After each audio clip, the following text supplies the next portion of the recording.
Assalamualaikum warahmatullahi wabarakatuh. Perkenalkan, nama saya Adinda Nurmatasari dengan NIM 230105013 dengan nomor presensi 19. Di sini saya akan memaparkan materi mengenai keselamatan dan kesehatan kerja di laboratorium. Sebelum memasuki materi keselamatan dan kesehatan kerja, kita harus tahu apa sih tujuannya ada keselamatan dan kesehatan kerja pada laboratorium itu. Tujuan ketiga ada 3 poin teman-teman. Yang pertama, untuk membantu menciptakan lingkungan kerja yang aman dan sehat. Yang kedua, yaitu untuk membantu meminimalisir resiko dari kecelakaan kerja. Yang ketiga adalah untuk melindungi dari kontaminasi bahan yang berbahaya. Selanjutnya adalah prinsip ketiga laboratorium, yaitu ada 4. Yang pertama adalah pencegahan, yang kedua adalah pengendalian bahaya, yang ketiga ada pengawasan dan inspeksi, yang keempat adalah pengenalan dan edukasi. Pencegahan sendiri dilakukan untuk mencegah terjadinya kecelakaan kerja pada laboratorium, yaitu dengan terbentuknya tata tertib yang ditujukan kepada dosen maupun mahasiswa. Yang kedua adalah penggunaan APD secara lengkap, menggunakan jas lab, menggunakan kacamata, menggunakan masker, dan menggunakan sepatu secara tertutup. Yang terakhir adalah adanya P3K, yaitu pertolongan pertama pada kecelakaan. Jadi ini mengupayakan untuk memberikan pertolongan pertama pada korban kecelakaan.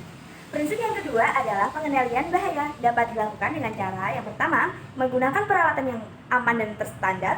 Yang kedua, memberikan pelabelan pada setiap bahan-bahan kimia. Yang ketiga, dengan cara menggolongkan limbah asam, basa, dan organik dalam pembuangan limbah. Prinsip yang ketiga adalah pengawasan dan inspeksi, yaitu dilakukan oleh Kementerian Kesehatan untuk melakukan pembinaan secara teknis terhadap kegiatan operasional laboratorium. Lalu juga dapat dilakukan oleh Dinas Kesehatan setempat untuk memonitoring secara berkala apakah laboratorium tersebut sudah menerapkan SOP yang benar. Untuk prinsip yang keempat adalah pengenalan dan edukasi. Yang pertama dengan melakukan pelatihan dasar K3, yaitu dengan memberikan materi mengenai apa saja sih bahaya-bahaya yang ada di laboratorium, bagaimana cara penggunaan alat perlindungan diri, bagaimana cara kerja yang aman di laboratorium, dan lain sebagainya. Yang kedua adalah sosialisasi dan edukasi ketiga, dilakukan dengan bentuk poster, brosur yang di-share di media-media sosial. Yang ketiga ada simulasi dan drill terhadap tanggap darurat. Hal ini dilakukan semua yang ada di laboratorium untuk mengetahui bagaimana cara mengatasi tanggap darurat saat terjadinya situasi darurat. Yang terakhir adalah penerapan sistem manajemen K3. Yang pertama yaitu mengidentifikasi dan mengendalikan potensi bahaya. Yang kedua dengan meningkatkan kepatuhan terhadap regulasi K3. Yang ketiga meningkatkan kinerja K3. Alat bantu keselamatan kerja pada laboratorium dibagi menjadi 2, yaitu sebagai prosedur kerja dan juga sebagai pertolongan pertama. Pada prosedur kerja seperti penggunaan APD, jas, kacamata, penggunaan sepatu yang tertutup. Yang kedua yaitu adalah penggunaan peralatan keselamatan seperti penjepit tabung reaksi, penyangga pipa reaksi, dan juga selimut api. Yang ketiga adalah penanda bahaya, yaitu dilakukan dengan pemberian label bahan kimia, memberikan rambu-rambu keselamatan, dan juga poster K3.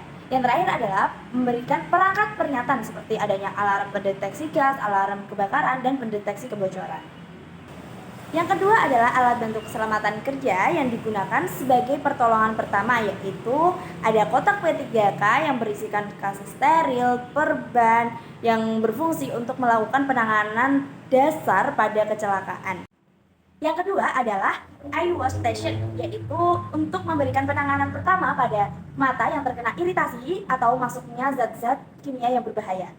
Yang ketiga adalah safety shower, yaitu untuk memberikan penanganan pertama pada badan kita saat terkena zat-zat yang berbahaya.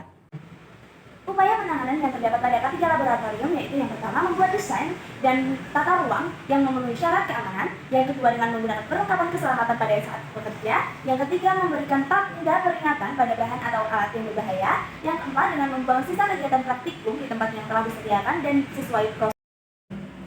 Dapat disimpulkan bahwa keselamatan dan kesehatan kerja atau yang disebut dengan K3 di laboratorium memiliki peran yang krusial dalam menciptakan lingkungan kerja yang aman, sehat, dan produktif bagi peneliti, staf, dan mahasiswa. Prinsip K3 sangat berperan penting dalam mewujudkan laboratorium yang aman dan sehat tetapi dapat diwujudkan dengan menerapkan prinsip K3 yaitu pencegahan, pengendalian bahaya, pengawasan dan inspeksi, dan yang terakhir adalah pengenalan dan juga edukasi.